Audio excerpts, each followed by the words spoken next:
यह एक ऐसी जेल है जहाँ का कोई भी कैदी आम इंसान नहीं है। यहाँ के हर एक कैदी के पास खतरनाक सुपर पावर्स हैं। कोई बिजली को कंट्रोल कर सकता है, कोई दूसरों के दिमाग की बात पढ़ सकता है, तो कोई पलक झपकते ही एक जगह से गायब होकर दूसरी जगह जा सकता है। इतने सारे पावरफुल क्रिमिनल्स को एक पिंजरे में बंद करके रखना कितना डेंजरस हो सकता है, ये तो आप समझ ही सकते हैं। लेकिन क्या होगा अगर ये सुपर पावर वाले कैदी मिलकर विद्रोह कर दें या जेल तोड़कर भागने की कोशिश करें? आज हम इस कहानी में यही देखने वाले हैं। कहानी की शुरुआत होती है एक अंडरग्राउंड पार्किंग गैरेज से। वहां जैक नाम के एक आदमी को खतरनाक मेटा ह्यूमंस के एक गैंग ने घेर रखा है। जैक पहले उन्हीं के लिए काम करता था, लेकिन एक इम्पोर्टेंट मिशन में फेल होने की वजह से अब गैंग के सभी लोग उसे मारना चाहते हैं। जैक बहुत अच्छे से जानता है कि ये लोग उसे जिंदा नहीं छोड़ेंगे, इसलिए वो डर से कांप रहा था। लेकिन इससे पहले कि वो जैक को मार पाते, वहां अचानक एक रहस्यमयी विजिलेंटी की एंट्री होती है जिसका नाम है पेबैक। ब्लैक कपड़े और चीस्ट पर क्रॉस का साइन बनाए पेबैक जैसे ही स्क्रीन पर आता है, पूरा सीन बदल जाता है। वो आते ही बिना कोई बात किए तूफानी स्पीड से अपनी गन निकालता है और गैंग के लोगों पर गोलियां चलाना शुरू कर देता है। उसका हर एक अटैक इतना परफेक्ट और खतरनाक था कि पलक झपकते ही कई क्रिमिनल्स जमीन पर ढेर हो जाते हैं। आखिर में सिर्फ 2 लोग बचते हैं। पेबैक उन पर भी निशाना साधकर गोली चलाता है, लेकिन बुलेट प्रूफ वेस्ट पहने होने की वजह से गोली उन्हें नहीं लगती। यह देखकर पेबैक अपने हाथ की गन फेंक देता है और खाली हाथ ही लड़ने का फैसला करता है। वैसे उन दोनों क्रिमिनल्स में से एक काफी खतरनाक फाइटर था। वो एक के बाद एक पंच और किक मारकर पेबैक को कॉर्नर करने की कोशिश करता है। फाइट के दौरान वो पेबैक का ही चाकू छीनकर उसके पैर में घोंप देता है। कुछ देर के लिए ऐसा लगा कि हमारा हीरो शायद अब फंस गया, लेकिन पेबैक हार मानने वालों में से नहीं था। पैर में चोट लगने के बाद वो और भी खतरनाक हो जाता है। वो उल्टे उस क्रिमिनल का हाथ मरोड़कर उसे पूरी तरह से काबू कर लेता है और पटक कर उसे खत्म कर देता है। अब बचा आखिरी बंदा। ये क्रिमिनल दिखने में आम इंसान जैसा नहीं था, बल्कि इंसान और जंगली जानवर का एक अजीब और हिंसक कॉम्बिनेशन था। दानव जैसा यह मॉन्स्टर अपनी पूरी ताकत से पेबैक की तरफ बढ़ता है, लेकिन पेबैक बिल्कुल शांत था। वो सही टाइम पर एक जोरदार पंच मारकर मॉन्स्टर को जमीन पर गिरा देता है। इसके बाद अपनी उंगलियों से उस जीव की आंखों पर वार करके उसे हमेशा के लिए ठंडा कर देता है। पूरा गैंग खत्म होने के बाद जैक तो एकदम हैरान रह जाता है। वो सोच रहा था कि पेबैक शायद उसे बचाने ही यहाँ आया है, इसलिए वो थैंक्स कहते हुए पेबैक का शुक्रिया अदा करता है। लेकिन तभी पेबैक एक कड़वा सच सामने लाता है। वो जैक को साफ साफ बता देता है कि वो उसे बचाने नहीं आया है, बल्कि बदला लेने आया है, क्योंकि इसी जैक की वजह से पास्ट में पेबैक की अपनी बेटी की जान गई थी। 1 सेकंड भी टाइम वेस्ट किए बिना पेबैक अपनी गन सीधे जैक के सिर पर तान देता है और उसे गोली मारकर खत्म कर देता है। इसके कुछ ही देर बाद पुलिस ऑफिसर्स पार्किंग गैरेज में पहुंच जाते हैं, लेकिन वहां से भागने के बजाय पेबैक शांति से अपने हथियार फेंक देता है और बिना किसी विरोध के पुलिस के सामने सरेंडर कर देता है। ये सारी घटनाएं सेंट लुइस नाम के एक शहर में हो रही हैं, जो द पल्स नाम के एक भयानक न्यूक्लियर डिजास्टर की वजह से तबाह हो गया था। उस ब्लास्ट ने अनगिनत घरों को मलबे में बदल दिया था और चारों तरफ डेंजरस रेडिएशन फैला दिया था। लेकिन उस तबाही के बाद एक अजीब घटना घटी। जो लोग इस रेडिएशन के बीच भी जिंदा बच गए थे, उनकी बॉडी में धीरे धीरे चेंजेस आने लगे। उनमें से कई लोग चमत्कारी सुपर पावर्स या सुपर ह्यूमन एबिलिटीज के मालिक बन गए। किसी को अविश्वसनीय ताकत मिली, किसी को बिजली कंट्रोल करने की पावर मिली, तो कुछ लोगों ने और भी खतरनाक पावर्स अनलॉक कर ली। नेचुरल है कि क्रिमिनल्स ने बहुत जल्द इन पावर्स का इस्तेमाल क्राइम और वायलेंस के लिए करना शुरू कर दिया। सिचुएशन इतनी डेंजरस हो गई कि अमेरिकन गवर्नमेंट को उन्हें रोकने के लिए स्पेशल सिक्योरिटी सिस्टम बनाने पर मजबूर होना पड़ा, और इसका सबसे बड़ा सॉल्यूशन था सेंटीब्रॉन नाम की एक विशाल मैक्सिमम सिक्योरिटी जेल। यह जेल खास तौर पर सुपर पावर वाले क्रिमिनल्स को कैद रखने के लिए ही बनाई गई थी। यहाँ के हर एक कैदी के पास खतरनाक पावर्स थीं, जो सेंटीब्रॉन को पूरी दुनिया की सबसे खौफनाक जेलों में से एक बनाती हैं। इस जेल को वार्डन डेवलिन नाम का एक क्रूर और करप्ट आदमी कंट्रोल करता है, जिसे इन सुपर पावर वाले लोगों को बंदी बनाकर रखने में मजा आता है। और सबसे खराब बात यह है कि उसे इस बात से कोई फर्क नहीं पड़ता कि कैदी सचमुच क्रिमिनल हैं या बेगुनाह। किसी के अंदर भी पावर दिखते ही वह उसे सोसाइटी के लिए एक खतरा मान लेता है। एक दिन वार्डन को खबर मिलती है कि सेंटीब्रॉन में नए कैदियों का एक ग्रुप लाया जा रहा है। उन्हीं के बीच पेबैक और डिएगो डियाज नाम का एक यंग ड्राइवर भी है। उनके जेल पहुंचते ही कैप्टन जेसन ब्रोडी के अंडर काम करने वाले डैनी और लिज मोरालेस नाम के 2 प्रिजन ऑफिसर्स उन्हें घेर लेते हैं। ऑफिसर्स तुरंत ही नए कैदियों की तलाश तलाशी लेना शुरू कर देते हैं। इसी प्रोसेस के बीच वे जेल का सबसे इम्पोर्टेंट रूल भी समझा देते हैं। यहाँ हर एक कैदी को अपने पैर में एक स्पेशल कॉलर पहनना पड़ता है। इस कॉलर में नेली नाम का एक केमिकल होता है जो कैदियों की सुपर पावर को ब्लॉक या इनएक्टिव रखने के लिए बनाया गया है। कैदी चाहे जितने भी पावरफुल क्यों ना हो, ये ड्रग उनकी पावर्स को पूरी तरह से कंट्रोल में रखता है। लेकिन बात यहीं खत्म नहीं होती। गार्ड्स जब चाहें तब इस कॉलर के जरिए कैदियों की बॉडी में तेज इलेक्ट्रिक शॉक दे सकते हैं। नतीजा यह कि अगर कोई कैदी प्रॉब्लम खड़ी करने की कोशिश करता है तो ऑफिसर्स सिर्फ एक बटन दबाकर उन्हें तुरंत सजा दे सकते हैं। मगर इन सब धमकियों को सुनने के बाद भी पेबैक के चेहरे पर डर का कोई साइन नहीं दिखता। वो वहाँ बिल्कुल शांत खड़ा रहता है, जैसे ये खौफ और धमकियां उसे छू भी नहीं पा रही। लेकिन कैप्टन ब्रोडी उसे तभी एक सबक सिखाने का फैसला करता है। अपने हाथ में मौजूद एक टैबलेट की मदद से वो पेबैक के पैर के कॉलर को एक्टिवेट कर देता है और कुछ ही सेकंड्स के अंदर एक तेज इलेक्ट्रिक शॉक पेबैक की बॉडी पर लगता है जो उसे पल भर में जमीन पर गिरा देता है। इस क्लियर मैसेज के बाद नए कैदियों को आखिरकार उनके अपने अपने सेल्स में ले जाया जाता है और अगली सुबह उन्हें पहली बार जेल के यार्ड यानी मैदान में भेजा जाता है। लेकिन वहाँ पैर रखते ही पेबैक ऑलमोस्ट तुरंत एक प्रॉब्लम में फंस जाता है। कैदियों में से एक, जिसका नाम डायमंड जिम है, वो पेबैक को देखते ही पहचान लेता है। असल में पार्किंग गैरेज की उस फाइट के दौरान पेबैक ने जिस गैंग मेंबर्स को मारा था उनमें से एक इस जिम का भाई था। सच जानते ही जिम अपना आपा खो देता है और सबके सामने पेबैक पर टूट पड़ता है। लेकिन पेबैक भी तुरंत रिस्पॉन्ड करता है। वो बहुत आसानी से जिम के अटैक से बचकर उसके चेहरे पर एक जोरदार पंच जड़ देता है। देखते ही देखते जेल के मैदान के बीचों बीच एक भयानक मारपीट शुरू हो जाती है। डिएगो पूरा सीन देखकर एकदम हैरान रह जाता है। उसे कुछ समझ नहीं आ रहा था कि गार्ड्स इस लड़ाई को रोकने के बजाय बस खड़े खड़े तमाशा क्यों देख रहे हैं। ठीक तभी गॉर्डन नाम का एक और कैदी, जिसे सब लाइटनिंग रॉड के नाम से जानते हैं, वो डिएगो को समझाता है कि सेंटीब्रॉन जेल के अंदर के रूल्स कैसे हैं। गॉर्डन के मुताबिक गार्ड्स सिर्फ तभी बीच में आते हैं जब एक कैदी दूसरे को जान से मारने वाला हो। जब तक ये सिर्फ एक नॉर्मल फाइट है तब तक उन्हें इस बात से कोई फर्क नहीं पड़ता। इधर पेबैक और जिम के बीच की लड़ाई और भी डेंजरस रूप ले लेती है। अपनी सुपर पावर्स के बिना भी दोनों जी जान से लड़ रहे थे। जिम पेबैक की नाक पर सीधे एक घूंसा मारता है जिससे उसके चेहरे से खून बहने लगता है।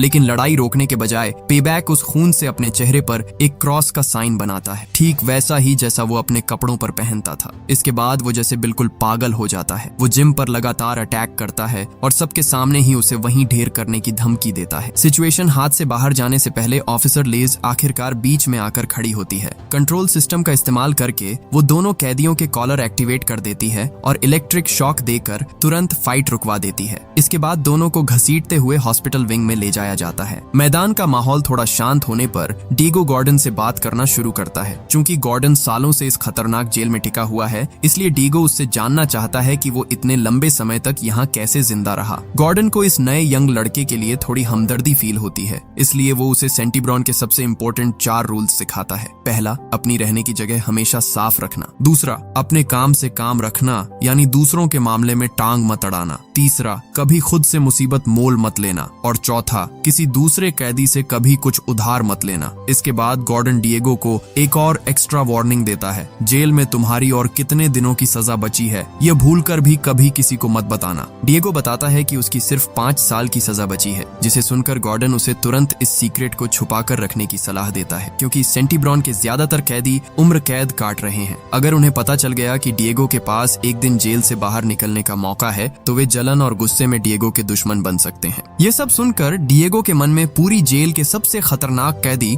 जूलियस लोएब के बारे में जानने की क्यूरियोसिटी जगती है। गॉर्डन समझाता है कि जूलियस बेहद डेंजरस है, क्योंकि उसके पास लोगों के दिमाग को कंट्रोल करने की एक अजीब पावर है। उसकी यह पावर इतनी खौफनाक है कि जेल अथॉरिटी उसे हमेशा एक स्पेशल आइसोलेटेड यानी बिल्कुल अलग सेल में बंद रखती है। यहाँ तक कि उसका वफादार राइट हैंड दारियस भी हमेशा उसकी पहरेदारी में रहता है। गॉर्डन डिएगो को और भी वार्न करता है कि अगर किसी भी तरह जेल के कॉलर्स का ड्रग काम करना बंद कर दे तो जूलियस बहुत आसानी से सेंटीब्रॉन के हर एक इंसान को अपना गुलाम बना सकता है। ठीक इसी समय जेल के ऑफिस में वार्डन डेवलिन गार्ड्स को ऑन ऑर्डर देता है कि जूलियस को एक रिहेबिलिटेशन हियरिंग के लिए लाया जाए। जूलियस को जब लाया जाता है तब उसके पैर में जेल का कॉलर तो था ही, साथ ही चेहरे पर एक भारी लोहे का मास्क पहनाया हुआ था। उसे एक डार्क रूम में ले जाया जाता है जहां एक जज उससे पूछताछ शुरू करते हैं। जज जानना चाहते हैं कि इतने साल जेल में बिताने के बाद जूलियस खुद को सुधार पाया है या नहीं, लेकिन जूलियस को इस हियरिंग में रत्ती भर भी इंटरेस्ट नहीं था। प्यार से जवाब देने के बजाय वो उल्टे जज को इंसल्ट कर देता है और साफ कहता है कि वो बस अपने सेल में वापस जाना चाहता है। उसके इस बिहेवियर की वजह से हियरिंग का रिजल्ट ठीक वही होता है जिसकी सबको उम्मीद थी। जूलियस को रिहाई के अयोग्य घोषित करके लाइफ टाइम जेल में ही रखने का ऑर्डर दिया जाता है। मगर हियरिंग के बाद एक और इंटरेस्टिंग वाकया होता है। वार्डन डेवलिन सीक्रेटली जूलियस के पास एक डेंजरस ऑफर लेकर पहुंचता है। वार्डन बताता है कि वो एक्स्ट्रा पैसे कमाने के लिए जेल के अंदर एक इलीगल फाइट क्लब चलाता है, लेकिन बहुत जल्द वो रिटायर होने वाला है और सेंटीब्रॉन छोड़ने के बाद उसके हाथ में सिर्फ थोड़ी सी पेंशन का पैसा ही आएगा। वो ऐसी नॉर्मल लाइफ नहीं चाहता, उसे चाहिए अंधाधुंध पैसा, लग्जरी और फुल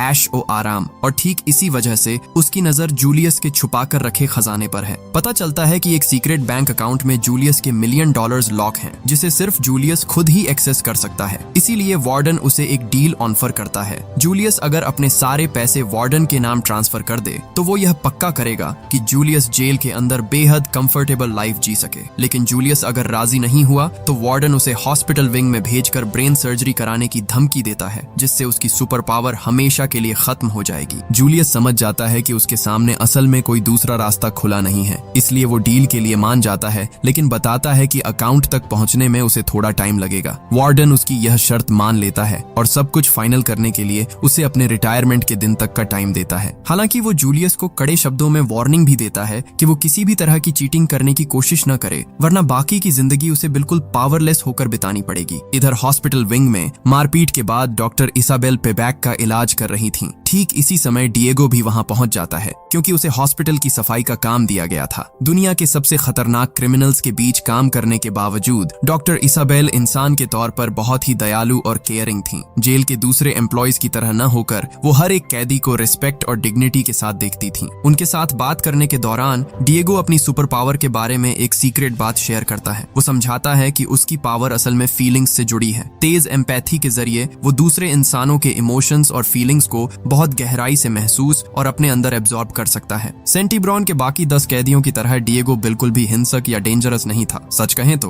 वो मानता था कि उसे गलत तरीके से इस जेल में बंद किया गया है। डॉक्टर इसाबेल को उसके लिए काफी हमदर्दी फील होती है और वे दोनों शांति से बात करते रहते हैं। लेकिन अचानक ही जूलियस लोएब का मेडिकल चेकअप करने के लिए डॉक्टर इसाबेल को दूसरे रूम में बुला लिया जाता है। वो जब जूलियस को चेक करना शुरू करती है तभी एक अनएक्सपेक्टेड घटना घटती है। किसी की नजर में आए बिना पेबैक हॉस्पिटल के बेड से चुपचाप उठता है और उनका पीछा करता है। जूलियस के पास डॉक्टर इसाबेल को खड़ा देखकर पेबैक अपने ऊपर से कंट्रोल खो देता है। क्योंकि जूलियस इस दुनिया के सबसे खतरनाक विलन्स में से एक माना जाता है, इसलिए पेबैक उसे वहीं खत्म कर देने का फैसला करता है। वो अचानक डॉक्टर इसाबेल पर अटैक करके उन्हें बेहोश कर देता है और जूलियस की तरफ बढ़ता है। ठीक जब पेबैक वॉर करने ही वाला होता है, डिएगो तेजी से उस रूम में एंटर करता है और सही टाइम पर उसे रोक देता है। अपनी पूरी ताकत लगाकर डिएगो किसी तरह पेबैक को दबोचकर कंट्रोल में ले आता है। डिएगो के इस तुरंत ली गए एक्शन की वजह से सिचुएशन और खराब होने से पहले एक गार्ड वहां आ जाता है और पेबैक को घसीटते हुए उसके सेल में ले जाता है। इस घटना के बाद डिएगो अचानक ही कैदियों के बीच काफी पॉपुलर हो जाता है। लंच के टाइम पर कैदी उसे रिस्पेक्ट दिखाते हुए अपने अपने जेली के कप उसे देने लगते हैं,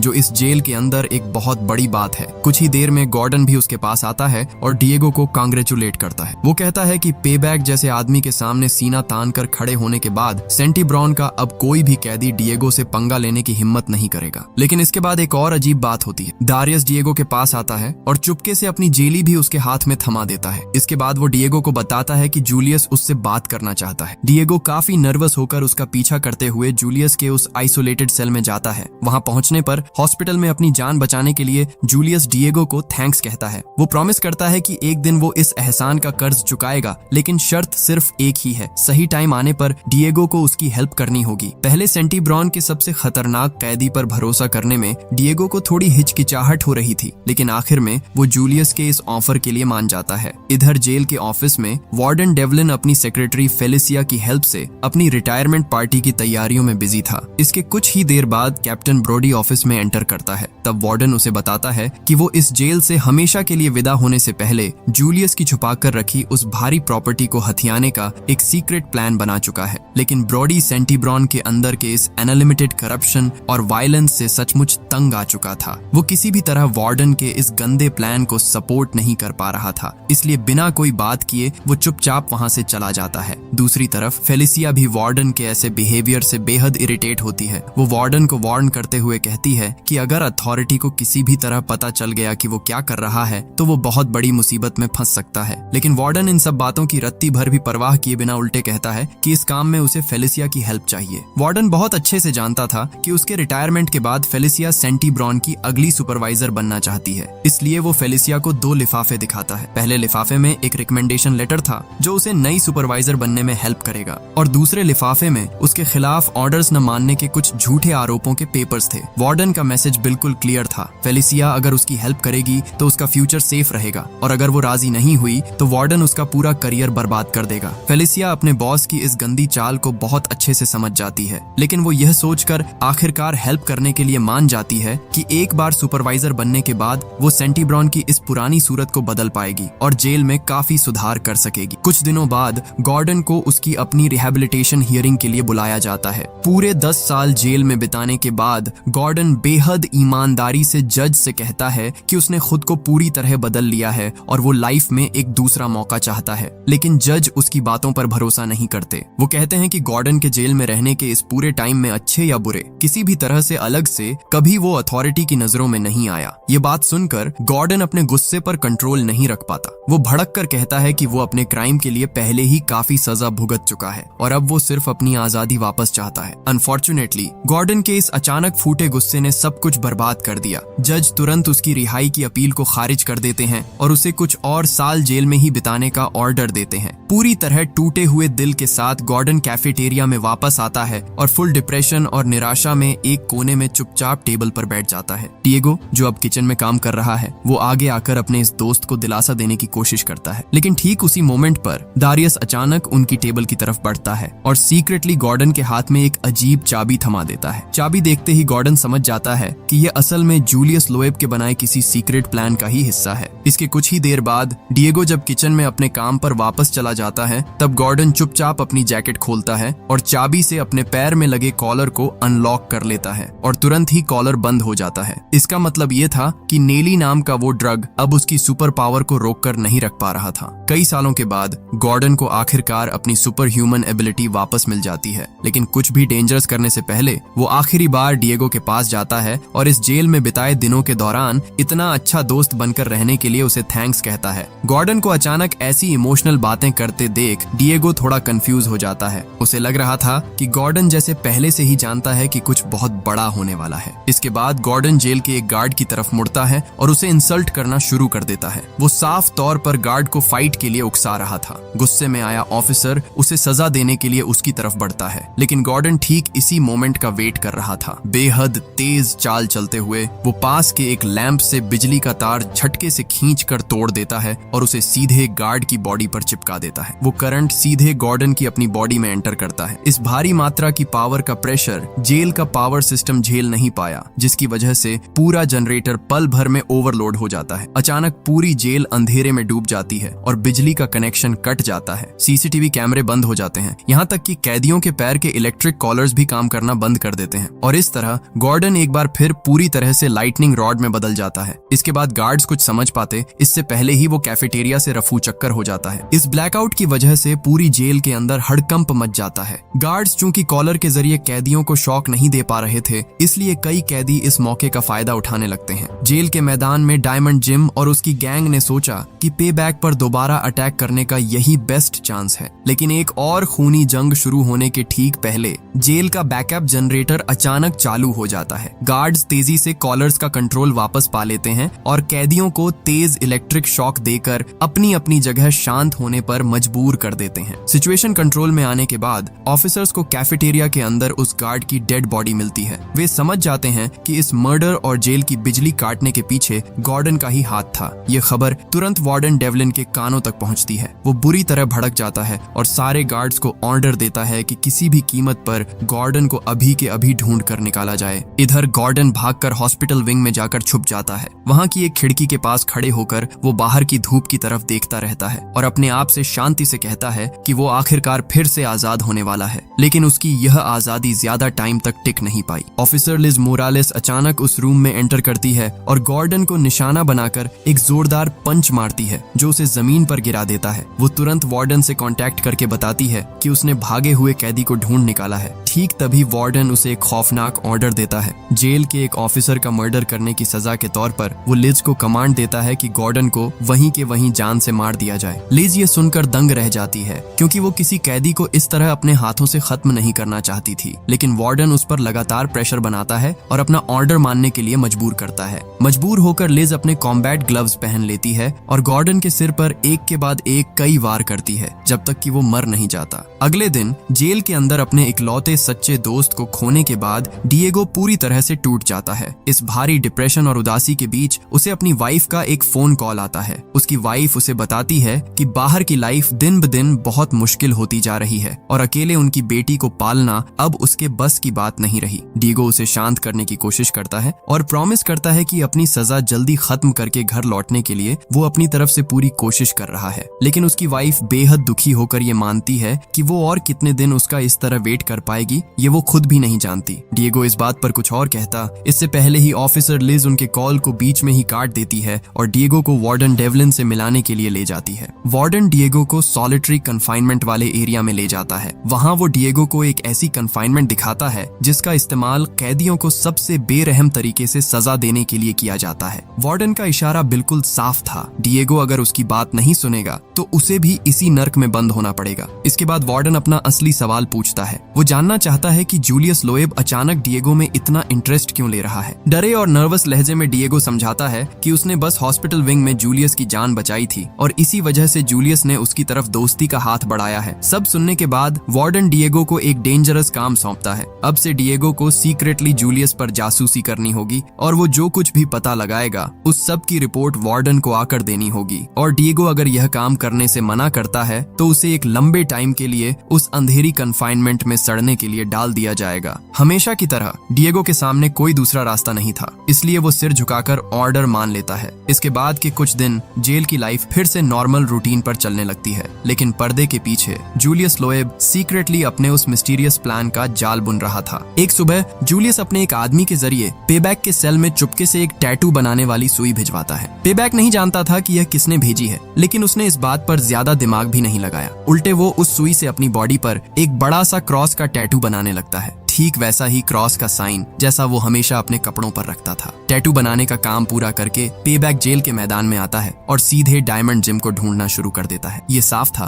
कि वो एक बार फिर फाइट करना चाहता है, लेकिन सबको हैरान करते हुए इस बार जिम लड़ने से मना कर देता है। वो पेबैक से कहता है कि अभी सही टाइम नहीं आया है, लेकिन वो प्रॉमिस करता है कि आज नहीं तो कल वे दोनों अपना हिसाब किताब हमेशा के लिए चुकता कर लेंगे। जिम की इस बात से साफ पता चल रहा था कि वो असल में किसी और के ऑर्डर्स फॉलो कर रहा है और सही मोमेंट का वेट कर रहा है। इधर डिएगो हर दिन किसी तरह सेंटीब्रॉन जेल के अंदर टिके रहने की जंग लड़ रहा था, लेकिन अपने दोस्त गॉर्डन की मौत के बाद वो आखिरकार डिसाइड करता है कि वो सीधे जूलियस से बात करेगा। डिएगो जब जूलियस के सेल में जाता है तो वो सीधे सीधे पूछता है कि जूलियस का असली प्लान क्या है और वो क्यों डिएगो को बार बार इन सब चीजों में घसीट रहा है। जूलियस बिल्कुल शांत रहकर डिएगो को सब्र रखने के लिए कहता है। इसके बाद वो एक ऐसी शॉकिंग इन्फॉर्मेशन देता है जो डिएगो को हिलाकर रख देती है। जूलियस कहता है कि अगर सब कुछ प्लान के मुताबिक ठीक ठाक चला तो यह हफ्ता खत्म होने से पहले ही वे दोनों इस जेल से पूरी तरह आजाद हो जाएंगे। और कोइंसिडेंस देखिए, ठीक इसी हफ्ते वार्डन डेवलिन का रिटायरमेंट का दिन भी था। ठीक इसी समय फेलिसिया बेहद नर्वस होकर यह जानने का वेट कर रही थी कि वार्डन के जाने के बाद वो सेंटीब्रॉन की नई सुपरवाइजर बन पा रही है या नहीं। लेकिन अचानक एक ईमेल के जरिए उसे एक बड़ा झटका लगता है। ईमेल में कहा गया था कि इस पोस्ट के लिए कैप्टन ब्रोडी के नाम पर भी विचार किया जा रहा है। बुरी तरह भड़ककर फेलिसिया तुरंत वार्डन डेवलिन के सामने जा पहुंचती है। वार्डन ऐसा मासूम चेहरा बनाता है जैसे उसे कुछ पता ही न हो। वो कहता है कि वो बस ब्रोडी को भी इस प्रमोशन का एक फेयर चांस देना चाहता था, लेकिन फेलिसिया उसकी बात पर रत्ती भर भी भरोसा नहीं करती। उसे पूरा यकीन था कि वार्डन पक्का कुछ छुपा रहा है। यहाँ तक कि खुद कैप्टन ब्रोडी भी ये खबर सुनकर काफी हैरान थे और सच कहें तो वो खुद इस प्रमोशन की न्यूज से कोई खास खुश नहीं थे। इसके बावजूद ब्रोडी डिसाइड करते हैं कि वार्डन के ऑफिशियली रिटायर होने तक वो अपने काम पर फोकस करेंगे और जेल में शांति बनाए रखेंगे। इसलिए वो जेल के मैदान में जाकर डायमंड जिम को कड़ी वार्निंग देते हैं कि वार्डन के आखिरी दिन वो किसी भी तरह की गड़बड़ न करे। जिम ऊपर ऊपर से तो उनकी बात मानने का नाटक करता है, लेकिन ब्रोडी के जाते ही वो अपनी गैंग से कहता है कि सही मौका मिलते ही वो कैप्टन को जान से मार देगा, लेकिन उससे पहले उन्हें जूलियस के प्लान के मुताबिक चलना होगा। आखिरकार वार्डन डेवलिन की नौकरी का आखिरी दिन आ जाता है। वो जेल में एंटर करते ही फेलिसिया और कैप्टन ब्रोडी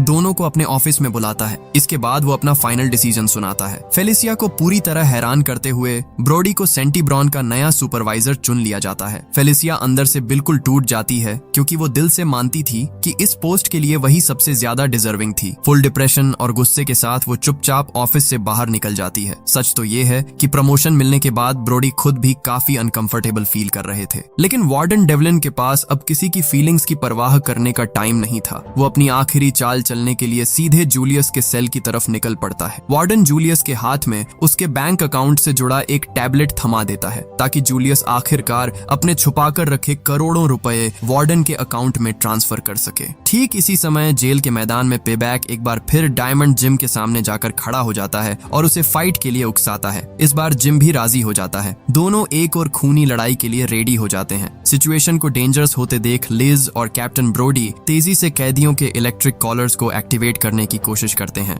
लेकिन अचानक पता चलता है कि कोई भी बटन काम नहीं कर रहा है। कॉलर्स पूरी तरह से बेकार हो चुके हैं। ठीक उसी मोमेंट पर जूलियस टैबलेट के जरिए सीक्रेटली एक कमांड एक्टिवेट कर देता है। उसने सिर्फ अपने पैसे ट्रांसफर नहीं किए थे, बल्कि उस टैबलेट का इस्तेमाल करके सीधे सेंटी ब्रॉन का मेन इलेक्ट्रिकल सिस्टम ही हैक कर लिया था, और कुछ ही सेकंड्स के अंदर पूरी जेल के अंदर मौजूद हर एक कैदी के पैर का कॉलर एक साथ बंद हो जाता है। नेली नाम का वो ड्रग पूरी तरह से इनएक्टिव हो जाता है, और देखते ही देखते हर एक कैदी को अपनी चमत्कारी सुपर पावर या सुपर ह्यूमन एबिलिटी वापस मिल जाती है। पल भर के अंदर पूरी जेल में एक भयानक अफरा तफरी और तांडव शुरू हो जाता है। कैदी गार्ड्स पर टूट पड़ते हैं, एक दूसरे के साथ खूनी लड़ाई में लग जाते हैं और जेल का जो कुछ भी है उसे तोड़ना फोड़ना शुरू कर देते हैं। शुरू हो जाता है एक बहुत बड़ा प्रिसन राइट, यानी जेल विद्रोह। ऑफिसर्स इस पागलपन को रोकने की जी जान से कोशिश कर रहे थे, लेकिन सिचुएशन बहुत तेजी से उनके कंट्रोल के बाहर चली जाती है। इधर हॉस्पिटल विंग में डिएगो अचानक महसूस करता है कि उसकी अपनी पावर भी वापस आ गई है। उसकी एम्पैथी की पावर अचानक इतनी ज्यादा स्ट्रांग हो जाती है कि वो जेल के अंदर मौजूद हर एक कैदी का डर, गुस्सा, दर्द और पागलपन एक साथ अपने अंदर फील करने लगता है। फीलिंग्स का यह भारी प्रेशर उसे मेंटली और फिजिकली पूरी तरह तोड़ रहा था, लेकिन डॉक्टर इसाबेल उसे शांत होने में हेल्प करती हैं और कहती हैं कि हॉस्पिटल के पेशेंट्स को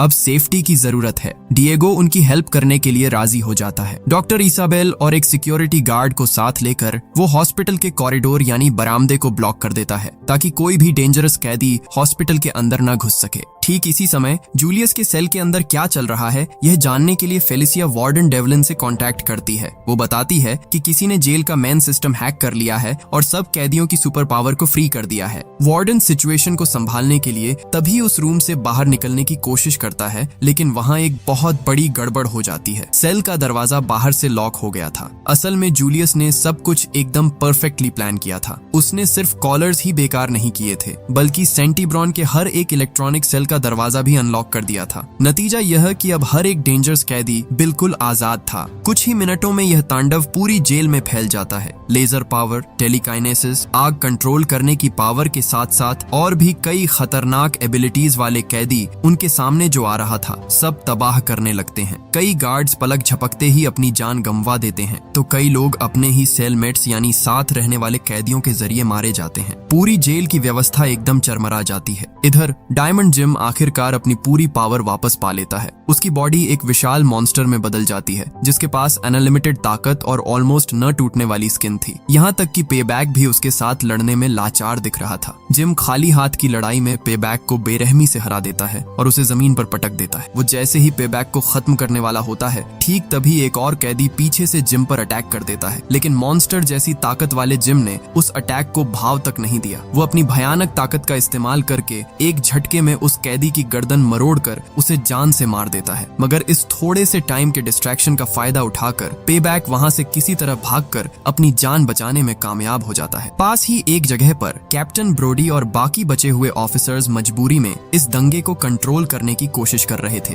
ब्रोडी फेलिसिया से जानना चाहता है कि कॉलर्स को दोबारा चालू करने का कोई तरीका है या नहीं। फेलिसिया बहुत तेजी से इसका सॉल्यूशन निकाल लेती है। वो बताती है कि अगर वे किसी भी तरह जेल के मेन जनरेटर को रीस्टार्ट कर सकें तो सिक्योरिटी सिस्टम फिर से ऑनलाइन हो जाएगा और ऐसा होते ही वे कॉलर्स का कंट्रोल वापस पा लेंगे और नेली ड्रग को दोबारा एक्टिवेट करके सबको शांत कर सकेंगे। एक सेकंड भी टाइम वेस्ट किए बिना ब्रोडी खुद ही जनरेटर रूम की तरफ जाने का फैसला करता है और बाकी ऑफिसर्स कैदियों से लड़ने के लिए पीछे ही रुक जाते हैं। लेकिन डायमंड जिम नोटिस कर लेता है कि ब्रोडी किस तरफ जा रहा है और वो सीक्रेटली उसका पीछा करता है। जनरेटर रूम के अंदर घुसकर ब्रोडी डायरेक्शंस के लिए फेलिसिया से कांटेक्ट करने की कोशिश करता है, लेकिन बार बार उनका कम्युनिकेशन सिस्टम टूट रहा था और सिचुएशन को और भी क्रिटिकल बनाने के लिए मॉन्स्टर जिम पहले ही उस रूम में एंटर कर चुका था। वो विशाल मॉन्स्टर ब्रोडी को ढूंढना शुरू कर देता है। कैप्टन जनरेटर के पीछे छुपा हुआ था, लेकिन अनफॉर्चुनेटली उसका हाथ लगने से एक रेंच नीचे गिर जाता है जिससे उसकी लोकेशन रिवील हो जाती है। जिम तुरंत ही उस पर टूट पड़ता है। ब्रोडी दौड़कर भागने और खुद को बचाने की कोशिश करता है, लेकिन वहां अब छुपने जैसी कोई जगह नहीं बची थी और कोई रास्ता न देख ब्रोडी आखिरकार पलटवार करने का फैसला करता है। लेकिन अफसोस, जिम की उस सुपर ह्यूमन मॉन्स्टर बॉडी के सामने ब्रोडी के पंचों का कोई असर नहीं हो रहा था। ब्रोडी को ऑलमोस्ट जान से मारने के ठीक पहले जिम एक बड़ा सच सामने लाता है। वो बताता है कि इस पूरे जेल विद्रोह का प्लान असल में पहले दिन से जूलियस ही बना रहा था। जिम को पहले लगा था कि कैप्टन ब्रोडी शायद सीक्रेटली जूलियस की हेल्प कर रहा है, लेकिन अब वो समझ चुका है कि ब्रोडी बिल्कुल बेगुनाह है। इस बात पर गहराई से सोचते ही ब्रोडी के दिमाग में असली सच चमक जाता है। जब जेल का पावर सिस्टम पहली बार खराब हुआ था तब ऑफिसर डैनी जनरेटर रूम के अंदर ही था। इसका मतलब यह था कि डैनी सीक्रेटली जूलियस के लिए काम कर रहा था और जेल को नुकसान पहुंचाने के लिए उसी ने जनरेटर के अंदर कुछ फिट कर रखा था। सच जानने के बाद ब्रोडी एक बार फिर जिम से लड़ने की कोशिश करता है, लेकिन जिम उससे कई गुना ज्यादा पावरफुल था। वो मॉन्स्टर ब्रोडी को पकड़कर अपने खाली हाथों से ही पीसकर मारने लगता है। ब्रोडी अपनी आखिरी ताकत भी खो रहा था, लेकिन बिल्कुल लास्ट सेकंड में वो किसी तरह उसके चंगुल से खुद को छुड़ा लेता है। इसके बाद वो जमीन पर पड़े रेंच को उठाकर रूम की एक गैस पाइप को तोड़ देता है। पाइप से फुल स्पीड में जलती हुई गर्म गैस निकलकर सीधे जिम के चेहरे पर लगती है। आग में जलने की वजह से दर्द से चिल्लाते हुए आखिरकार वो मॉन्स्टर हमेशा के लिए खत्म हो जाता है।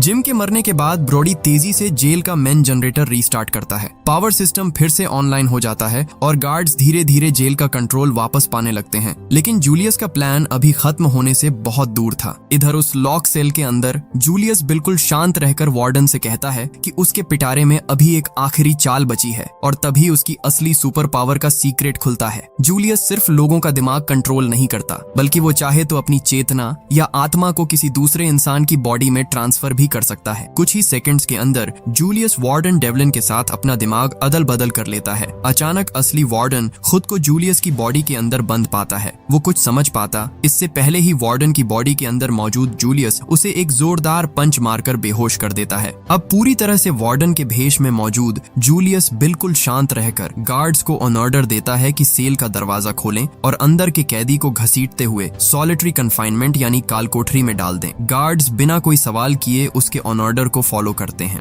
इसके कुछ ही देर बाद जूलियस बेहद नॉर्मल तरीके से जेल के अंदर घूमते हुए फेलिसिया के सामने आता है। फेलिसिया काफी गर्व के साथ उसे बताती है कि दंगे को आखिरकार कंट्रोल कर लिया गया है और कैदियों को उनके अपने अपने सेल्स में वापस भेजा जा रहा है। नकली वार्डन बने जूलियस ने उसके काम की बहुत तारीफ की और उसे एक बहुत बड़ा रिवॉर्ड दिया। कैप्टन ब्रोडी की जगह उसने फेलिसिया को ऑफिशियली सेंटीब्रॉन जेल की नई सुपरवाइजर अपॉइंट कर दिया। इधर जेल के अंदर का वो दंगा पूरी तरह से खत्म हो जाता है। जेल के मैदान में देखा जाता है कि पेबैक कई मरे हुए कैदियों की डेड बॉडीज पर बैठा हुआ है। इस पूरी अफरा तफरी के बीच उसने मौके का फायदा उठाकर जितने ज्यादा हो सके उतने खतरनाक मेटा ह्यूमंस को ढूंढ ढूंढ कर खत्म कर दिया है। अपने काम से सेटिस्फाइड होकर वो काफी प्राउड के साथ अपनी जीत का जश्न मना रहा था। ठीक इसी समय डिएगो भी इस जेल एक्सीडेंट के सबसे बड़े हीरोज में से एक बनकर उभरता है। पूरे दंगे के दौरान उसने डॉक्टर इसाबेल के साथ खड़े रहकर हिंसक कैदियों से हॉस्पिटल विंग को सेफ रखने में हेल्प की थी। उसके इस अच्छे बिहेवियर और बहादुरी के इनाम के तौर पर डिएगो को एक बहुत बड़ी खुशखबरी मिलती है। उसे सेंटीब्रॉन से ट्रांसफर करके एक नॉर्मल जेल में भेज दिया जाता है, जहां से बहुत जल्द वो परमानेंटली आजाद हो जाएगा। जेल छोड़ने से पहले डिएगो डॉक्टर इसाबेल से काफी इमोशनल विदाई लेता है, लेकिन इसके तुरंत बाद ऑफिसर लिज वहां वार्डन डेवलिन का एक मैसेज लेकर आती है। नए ऑर्डर में कहा गया था कि डॉक्टर इसाबेल को जूलियस को लगातार हैवी डोज की दवाइयां देना जारी रखना होगा ताकि वो हमेशा कंट्रोल में रहे। डॉक्टर इसाबेल को इस रिक्वेस्ट पर तभी थोड़ा डाउट होता है। कोई एक बात उन्हें ठीक नहीं लग रही थी, लेकिन चूंकि ऑर्डर सीधे वार्डन की तरफ से आया था, इसलिए उसकी बात टालने का कोई रास्ता नहीं था। और इस तरह बिना कुछ समझे वो उल्टे जूलियस को उसकी पुरानी पहचान का आखिरी नामो निशान भी पूरी तरह मिटाने में हेल्प कर बैठती हैं। कुछ दिनों बाद फेलिसिया ऑफिशियली सेंटीब्रॉन जेल की नई सुपरवाइजर के तौर पर अपनी ड्यूटी संभाल लेती है। दूसरी तरफ कैप्टन ब्रोडी इस जेल से पूरी तरह इस्तीफा देने का फैसला करते हैं। इतने सारे हादसों के बाद वो अब इस वायलेंस और करप्शन के बीच अपनी लाइफ नहीं बिताना चाहते थे। इसके बजाय वो अपनी फैमिली के साथ ज्यादा से ज्यादा टाइम बिताने का रास्ता चुनते हैं। कहानी के एंड में देखा जाता है कि जूलियस बेहद कामयाबी के साथ सारी सजाओं से बच निकलता है। उसने न सिर्फ खुद को बचाया बल्कि डिएगो के साथ किया अपना प्रॉमिस भी पूरा किया। डिएगो जब अपनी नई जेल के लिए बस में बैठने की तैयारी कर रहा था, ठीक तभी जूलियस अपना एक और आखिरी वादा निभाता है। वार्डन डेवलिन की बॉडी का इस्तेमाल करके ही वो दारियस के पैरोल पेपर्स पर साइन करके उसे रिहा कर देता है। कुछ ही देर में दारियस एक आजाद इंसान की तरह जेल से बाहर आ जाता है और जेल के बाहर एक कार के अंदर चुपचाप बैठकर उसका वेट कर रहा था खुद जूलियस। असली सच का किसी को पता चलने से पहले ही ये दोनों क्रिमिनल्स एक साथ चुपके से कार चलाकर वहां से रफू चक्कर हो जाते हैं। एक बार फिर खुली हवा में वापस आए इन दोनों खतरनाक क्रिमिनल्स की सुपर पावर्स अभी भी सलामत हैं और वे क्राइम की दुनिया पर दोबारा राज करने के लिए पूरी तरह रेडी हैं। और ठीक यहीं पर यह कहानी खत्म हो जाती है। वीडियो आपको कैसा लगा ये लाइक और कमेंट करके जरूर बताएं और ऐसी ही और इंटरेस्टिंग वीडियो पाने के लिए अभी हमारे चैनल को सब्सक्राइब करें। मिलते हैं नेक्स्ट वीडियो में।